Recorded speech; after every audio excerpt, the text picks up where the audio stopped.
Nah, teman-teman sekalian, demikianlah kita saksikan bersama-sama selain pembacaan puisi dari teman kita yang jauh di sana, dan kita tidak mengenal dia, tapi kalian telah melihatnya. Bagaimana cara dia membacakan puisinya, terus bagaimana dia berekspresi dengan puisi tersebut, bagaimana cara melafalkan kata-katanya, atau bagaimana cara pengucapannya, semua kita bisa lihat dari slide tersebut. Nah, kadang-kadang kita saat membaca puisi itu kita telah terfokus dengan tata cara lama ya. Kadang-kadang kita membaca sebuah puisi terlalu terfokus dengan guru-guru kita saat masih di mata ibtidaiyah, sehingga kita ekspresinya itu tidak alami. Artinya apa yang dikatakan dalam puisi tersebut beda, ekspresinya juga beda ya. Atau mungkin oper gerakan dan sebagainya. Terlalu banyak gerakan berlebihan atau gerakan tambahan. Nah, sehubungan dengan puisi di atas, kita dapat melihat bahwa ada gagasan yang tersimpan dalam puisi tersebut. Nah, kira-kira Anda bisa menangkap gagasan apa yang tersimpan kira-kira dari pembacaan puisi ini? Ada? Tentang Maulid Nabi atau tentang Nabi ya. Jadi gagasan tentang Nabi. Nah, kaitannya dengan Nabi itu apa? Apa yang ditampilkan oleh puisi tersebut? Menyambut kehidupan Nabi, apalagi adanya yang beda. Sifat-sifat Nabi itu yang paling pentingnya, bahwa puisi tersebut ingin menunjukkan sifat-sifat Nabi. Berarti gagasan utama dari puisi tersebut adalah tentang akhlakul karimah, karena berkaitan dengan Nabi sebagai fokus utama. Nah, Anda sekalian, berkaitan dengan pembacaan puisi, ada 4 hal yang mesti kita perhatikan. Yang pertama adalah ekspresi. Dalam Kamus Besar Bahasa Indonesia, ekspresi itu diartikan sebagai ungkapan atau proses menyatakan, memperlihatkan, menyatakan maksud, gagasan, atau perasaan. Jadi, kalau kita saksikan tadi keterangannya, bahwa adik kita ini karena dia masuk ke SMP ya, dia isi puisinya mulai dari caranya berpakaian, caranya berlenggak-lenggok, caranya semuanya. Hampir saat dia membacakan puisi itu betul-betul penghayatannya itu masuk ke dalam ekspresinya. Iya, bisa lihat ya? Bisa. Nah, kita dapat melihat bahwa pembaca puisi terlihat bahagia saat membacakan puisi-puisi tentang puisi tentang Nabi. Kenapa? Karena yang dibacakan puisi itu adalah orang yang hebat. Beliau adalah panutan kita sepanjang masa atau sepanjang usia kita akan memanut beliau. Nah, ketika dibacakan itu satu persatu larit-larit dari baitnya itu, kita dapat melihat bahwa keanggunan seorang nabi, bagaimana beliau dalam menjalani hidup beliau dan risalah beliau itu betul-betul sangat low profile. Low profile maksudnya rendah hati, ya, rendah hati dan menyatu dengan umat. Kenapa? Karena bait-bait itu demikian rupa sehingga kita dapat menyaksikan bersama-sama bahwa demikian bagusnya penghayatannya itu sehingga nampak dari wajah mimik mukanya itu, ekspresinya itu kegembiraan karena dia sedang bercerita atau berpuisi tentang orang yang disukai, orang yang dikaguminya, orang yang diagungkannya, sehingga muncul ekspresi yang sangat gembira dari wajahnya. Yang kedua lafal. Nah, lafal tadi sangat jelas ya. Saya langsung karena dia memperhatikan aksentuasi dari penyebutan tiap kata itu. Karena dalam puisi itu sebenarnya yang paling berpengaruh itu adalah saat kita mengucapkannya, bukan saja maknanya. Makna sangat penting, tapi begitu diucapkan itu akan beda rasanya. Jadi kekuatan dari kata-kata itu akan keluar saat diucapkan dengan cara yang benar. Ya, ulangnya, kata-kata dari sebuah puisi itu akan keluar aspek penjiwaannya saat kita mengucapkannya yang benar. Ya, ekspresi yang benar, ya, kita taruhnya lafal yang benar, itu akan menampakkan betapa bagusnya puisi. Kadang-kadang begini, kadang-kadang ada puisi yang sangat sederhana, tapi orang yang membawanya mendeklamasikan puisi tersebut begitu luar biasa, sehingga puisi yang sederhana pun menjadi sangat apik dan menjadi lebih istimewa. Kenapa? Karena orang yang membacakannya begitu bagus caranya. Nah, ada juga puisi yang sangat bagus, misalnya ya dikarang oleh Pujangga Hairil Anwar atau Rendra, tapi pembacaannya biasa-biasa. Akhirnya puisinya menjadi seperti hambar, ya, hampa. Kenapa? Karena orang yang membacakan puisinya itu tekanan suaranya rendah, cara melafalkan kata-katanya kurang sempurna. Akhirnya orang yang mendengarkan juga, itu biasa-biasa aja. Padahal yang menulis puisi tersebut adalah orang-orang yang hebat, orang-orang yang ada dalam literatur kesastraan kita. Begitu dibaca oleh orang biasa itu jadi hampa atau hampa. Nah, tadi ini sejalannya, sejalan puisinya bagus, kemudian orang yang mendeklamasikannya begitu apik, sehingga tampillah ekspresi yang menawan dan lafal yang begitu bagus. Nah, kira-kira kalau dalam pembacaan puisi itu kata-kata itu sangat penting kita perhatikan. Kalau pelafalannya kurang bagus, itu bisa-bisa berakibat fatal. Contoh ya, contoh. Ada kata-kata misalnya dalam puisi tersebut jelang. Itu kalau kurang bagus cara pelafalannya, bisa-bisa kita sebagai pendengar akan mendengarkan kata jalan. Dari kata jelang menjadi jalan. Beda kan artinya? Beda. Dan pemaknaannya sangat jauh berbeda, karena ada satu kata yang berkaitan dengan waktu, satu berkaitan dengan karakter. Ya, jalan itu merupakan karakter ya, liar gitu ya jalan. Nah, apa yang ketiga? Tadi pertama ekspresi, nah, sudah lihat bersama-sama ekspresinya bagaimana. Yang kedua adalah lafalnya begitu bagus. Sekarang yang ketiga adalah tekanan suaranya. Nah, ini tekanan suaranya berkaitan dengan apa? Tekanan suara itu berkaitan dengan lemah dan kuatnya cara kita mengucapkan sebuah kata. Jadi lemah dan kuatnya kita menekan suara kita sehingga mengeluarkan suara. Nah, kira-kira dari puisi ini adakah kata-kata yang kira-kira naik suaranya atau turun? Ada ya? Naik turun, jadi bergelombang suaranya. Jadi dalam pembacaan puisi adalah nah, dalam tekanan suara ini kita merasa atau istilah inti dari kata-kata yang paling penting dari sebuah puisi. Ya, sama kalau ceramah ya. Orang kalau ceramah itu kalau dia ingin menekankan sebuah larangan, maka yang naik tekanannya itu adalah ketika dia mengatakan kata-kata berkaitan dengan neraka, panas api, siksa, ditusuk, ditendang, dimasak atau dan sebagainya. Nah, jadi tekanannya itu ketika apa yang ingin diungkapkan itu disitulah tekanannya menjadi naik.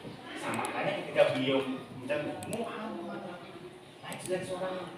Karena kata-kata yang dia ingin disampaikan kepada kita itu sosok ini loh, sosok yang kita kagumi sama-sama itu Nabi Muhammad SAW, sehingga suaranya itu naik langsung ketika pengucapannya itu sampai pada nama itu.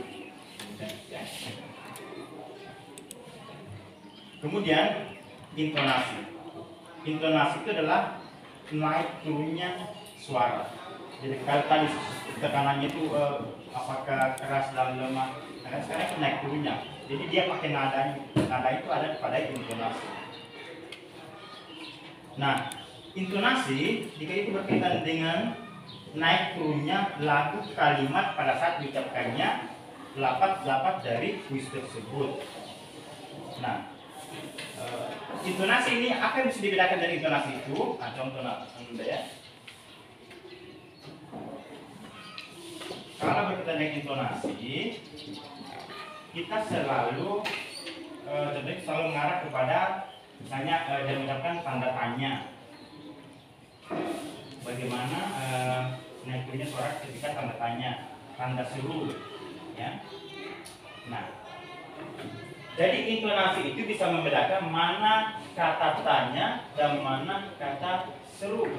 Nah, tanda tanya ini, tanda ini dalam intonasi itu sebenarnya itu nampak jelas ketika kalimat-kalimat itu dibacakan, karena begitu suara itu diatur sedemikian rupa, itu akan berpengaruh pada pendengarnya. Kenapa? Karena itulah nada. Intonasi itu berkaitan dengan temponya suara, sehingga kita bisa membedakan mana kalimat seru, mana kalimat seruan, dan mana kalimat tanya. Kenapa? Dari intonasinya itu. Misalnya kalimat tanya, "Hai, pukul berapa sekarang?" Pas dia, "Diam kamu." Jadi begitu nadanya agak berbeda, satu kata tanya, satu kalimat tanya, dan yang satunya lagi kalimat yang menggunakan tanda seru, itu beda sekali tangkapan di telinga kita, beda sekali, jadi sangat jelas. Nah, baik Anda sekalian, jadi ada beberapa hal yang perlu dikemukakan dalam pembacaan dan puisi ini adalah dari tulisan yang dibacakan itu kita dapat melihat pandangan penulis terhadap satu sosok, ya, sosok. Jadi saat dibacakan itu kita dapat pikiran kita itu bisa mencerna apa yang ingin disampaikan oleh penulis puisi tersebut, ya. Mulai dari gagasannya, mulai dari perasaannya, dan pandangan penulis terhadap sosok Nabi Muhammad SAW. Nah, apakah penulisnya ikut membacakannya? Tidak, ya. Dia dibacakan oleh orang lain, perempuan yang seusia dengan kalian, ya. Tapi begitu kita mendengar yang diucapkan oleh perempuan muda tadi, kita bisa melihat, oh begini pandangan penulis terhadap sosok Nabi, ya. Jadi beliau adalah salah satu fans, pengagum berat dari Nabi, sehingga keluarlah lapat ke kalimat-kalimat seperti ini. Nah, baik Anda sekalian,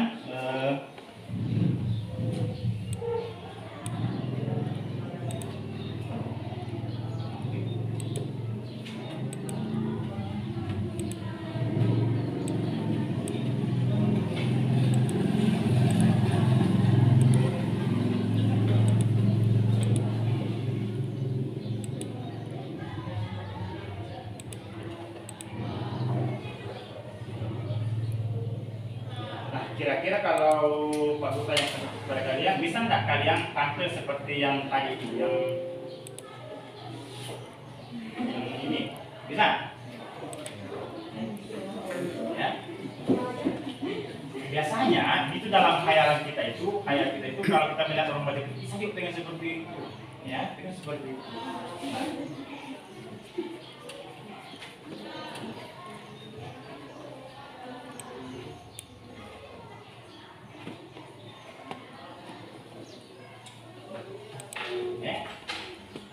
Nah,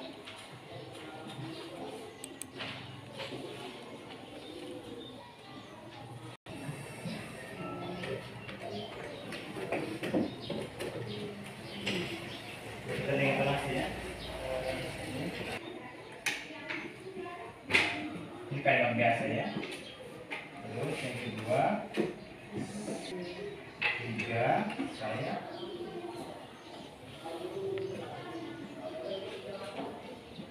Bagaimana kalian membedakan kalimat ini? Nada, ya, nada. Saya membaca puisi. Saya membaca puisi. Saya membaca puisi. Jadi arti kanan ini. Saya membaca puisi. Saya membaca puisi. Jadi intonasinya itu ketika dia dilakukan di antaranya itu memang nampak jelas di pendengaran kita, oh itu namanya sebenarnya.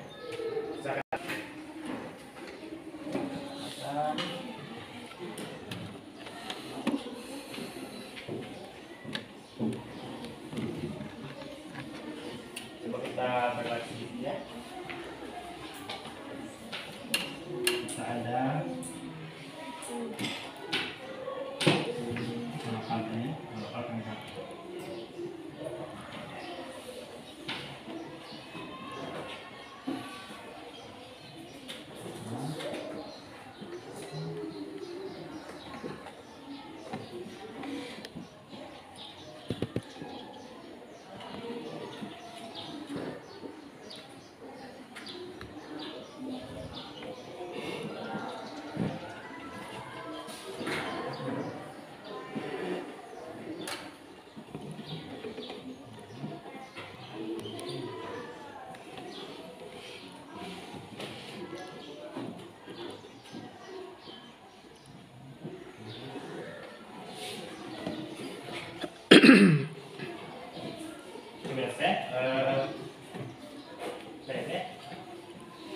Pasir, pasar. Jamrud, jamrud. Merah, mekar. Garis, gadis. Jadi dari pelafalan seperti ini, Anda sekalian bisa lihat ya, bahwa kehati-hatian kita dalam melafalkan kata itu berkaitan dengan berkaitan dengan betapa pentingnya sebuah kata itu dilafalkan dengan cara-cara yang benar. Karena kalau kita salah baca, itu dapat berdampak yang begitu buruk dari pembacaan tersebut. Nah sekarang ya kita ingin berlatih ya. Saya ingin lanjutkan dulu sebagai contoh ya. Caca dulu. Coba Caca naik di depan. Atasnya. Satu kalimat saja. Oh, dua kalimat ya. Dari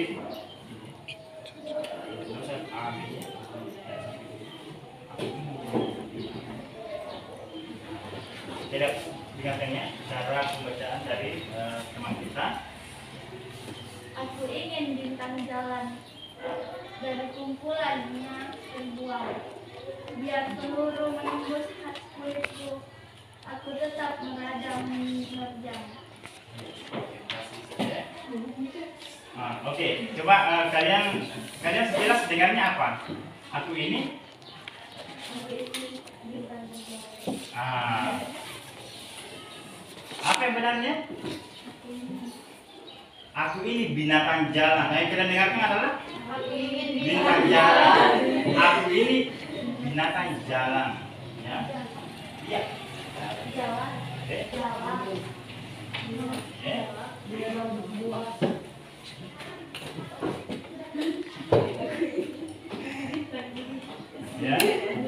Aku ini binatang jalan.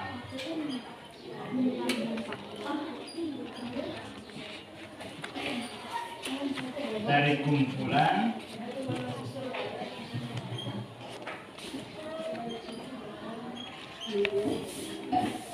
terbuang, biar peluru menembus kulitku.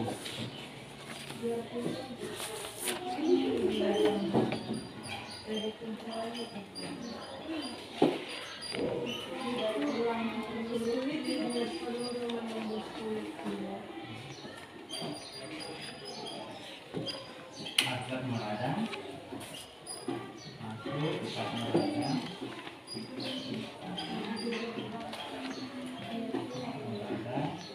menerjang.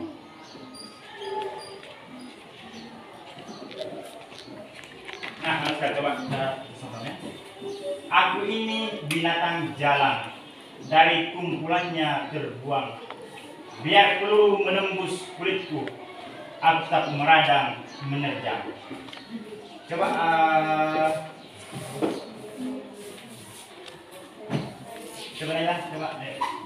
Aku ini binatang jalan dari kumpulannya terbuang, biar peluru menembus kulitku, aku tetap meradang menerjang. Kalau keadaannya seperti ini, kita lihat sama-sama yang dilafalkan itu, tidak ada kesalahannya. Tapi begitu teksnya kita hilangkan, kalau mata di depan mata kita, maka nampak betul bahwa betapa pentingnya cara kita menyempurnakan dalam mengucapkan puisi tersebut. Nah, sebagai simpulannya, anak sekalian, dari pelajaran puisi hari ini nampaklah kita bahwa betapa gagasan-gagasan itu, perasaan itu, dan pandangan seorang itu bisa kita lihat, kita simak dari pembacaan sebuah karya. Gagasan orang itu bisa kita tahu dari sebuah karyanya. Jadi orang berkarya dengan puisi, dia tuliskan tentang Nabi Muhammad SAW dengan berbagai akhlaknya, dilambangkan dengan kata-kata konotasi atau konotatif seperti cahaya, ya, cahaya, boleh dilambangkan sebagai cahaya.